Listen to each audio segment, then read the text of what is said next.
The Pope rang it, as did so many others over the week leading up to St. Patrick's Day in Rome. It's the International Eucharistic Congress Bell. The pilgrimage of the Bell began on St. Patrick's Day last, and it will last 500 days up until the Congress. In that time, we have been to churches and chapels, nursing homes and hospitals, travellers' halting sites. We've been up and down rivers. We've been to the top of Kirkpatrick. We've been out to the islands, Aran Island, Bear Island, out around the Irish Gaelics. We have been to hundreds of schools.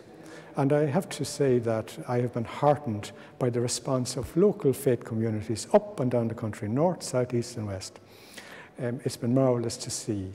Yeah, well, the bell has been adopted as a symbol of the International Eucharistic Congress, I suppose principally because in 1932, St. Patrick's Bell, which is now in the museum in Dublin, was used at the principal ceremonies.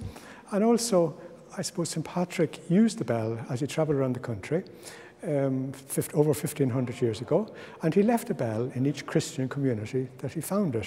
And it's recorded in one of the annals that when he crossed the River Shannon, he brought 50 bells with him. So there's a great Christian tradition in Ireland to bells.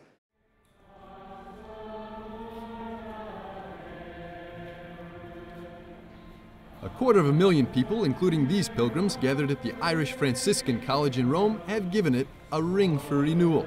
It's a call to the Eucharist.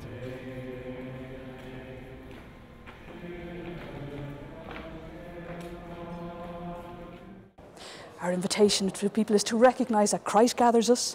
He gathers us to speak to us. He gathers us to feed us and to confirm our identity as his body. And it's all leading up to the 50th International Eucharistic Congress in Dublin this summer.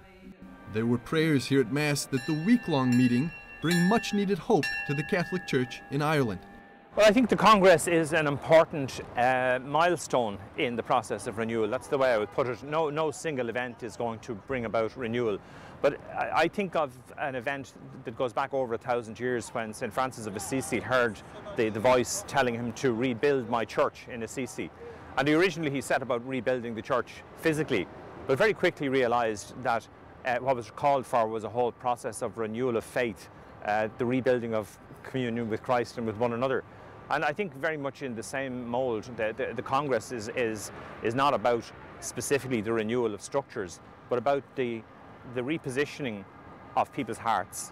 And all the themes of each day, you know, Monday, baptism and ecumenism, Tuesday, family and marriage, Wednesday, priesthood and ministry, Thursday, reconciliation, Friday, healing, and Saturday, the Word of God. Those are the central themes that will challenge our process of renewal and invite people to engage with it. All of these aspects of the sacrament, as well as the worship of Jesus Christ in Eucharistic adoration, will be highlighted in different ways during the 8-day celebration of faith. Well, the Eucharist is central to it. I mean, as Pope John Paul said, the Church draws her life from the Eucharist. Pope Benedict described the Eucharist as the womb of the Church, so a similar kind of idea. I think our communion with Christ begins with baptism, but it's nourished through the Eucharist.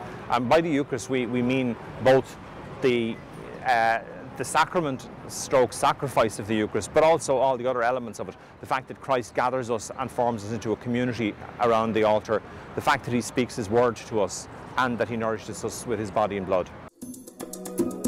Organisers are expecting 80,000 people to answer the ring and be in Dublin from June 10th to the 17th.